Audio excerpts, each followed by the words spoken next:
بسم الله الرحمن الرحيم. السلام عليكم ورحمة الله وبركاته. وبليان كي جالتم توتا في كوجمتوتا كم ناجر تنكالي وان كي يبغى ناجراتني ديفا ما فيديو أما كورابا جرو كوايل كانت إن شاء الله.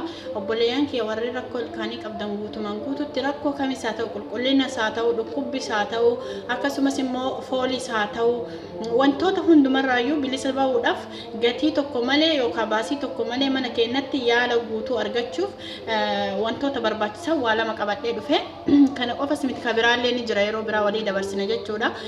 Innis loomii yookaan immoo cuunfaa looyimuunati akkasumas paaking bawdar yookaan immoo soodaa ashka jedhamu paaking soodaa jedhama. Isa kana jechuudha warri mana arabaa keessatti daabboodhaa fi yookaan keekiidhaaf fayyada.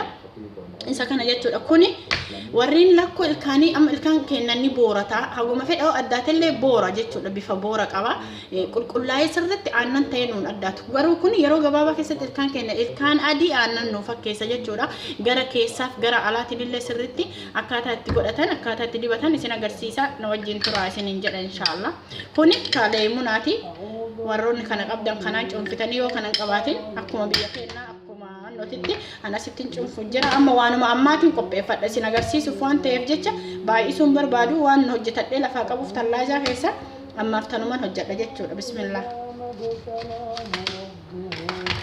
amma tanumaan dalagee isin garsiisa jechuudha. Bismillah gimmaashni kun nagaha waan ammaati gimmaasha yunfi'u jechuudha. Loo kana fudhadha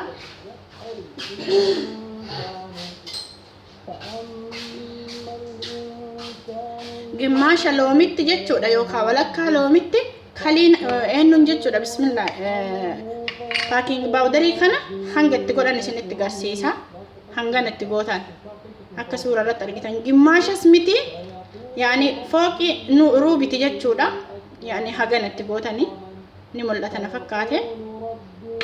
Bas kanarran dabarsu maaliif yoo baay'ate miidhaa foon keenyarratti fiduu danda'a jechuudha. Paaking bawdarii miidhaa fida akkanatti noomachaa innooyyuu akkanatti kun saamunaa ta'ee jira. Saamunaa ilkaanii fayyadamnu san caalaa jechuudha. Kun amma kana dalagee loomitti ilkaan kiyyaaf deemetiin dibadha erga jechuudha. Ilkaan akkam gootanii hidhii keessan sirriitti gara keessaaf gara alaatitti sirriitti itti dibdanii amma kun saamunaa oomisha jechuun hin danda'ama. Saamunaa oomishnee jirra bakka amma kana saamunaadha. Waan meeshaan xiqqaa ta'ee fidhiifama ani amma isin garsiisee tanuma fayyadamuuf malee ani ganama fayyadamee jira. Akkanatti fayyadamtanii kana kalaas buruushima keessan fiddanii buruushima keessanii fakkeenyaaf qoraa isin agarsiisa.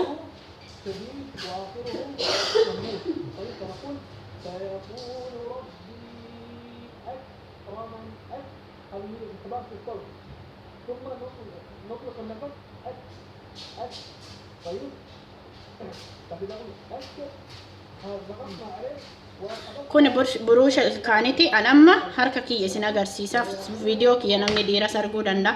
Warreen qeensi keessan rakkoo qabu keessattuu qeensi qulqullina dhabe jechuudha. Qeensa kana akkanatti ittiin qulqulleessuu ni dandeessan. Amma buruushin kun qeensaati akkanatti warreen rakkoo gurraacha'uu qeensa keessanii qulqullina barbaadanis kun asumaan asitti qulqulleeffattan jechuudha. Akkanatti qulqulleeffattanii irra tursiiftanii irraa dhiitanii maasha Allah taa jechuudha. Maasha Allah taa wallaahi sirriitti bareechisa jechuudha. Kanaaf akkasitti fayyadamaa kun ka ilkaaniiti akkanatti ilkaan keenya akkanatti cuumne booda ilkaan keenya keessa galchine itti dibna jechuudha. Gara keessaa gara alaatitti akkanatti fuunee dibna xiqqoo tursiifne eegas sirriitti buruush goone sanbooda ilkaan keenya dhukkubas tahee ajaa'us tahee akkasumas immoo boora bifa booraa sanillee ta'e akka gaarii irraa bada jechuudha. Wabillaahi tawfiiq. Wassalaamu alaykum warahmatullahi wabarakaatuh.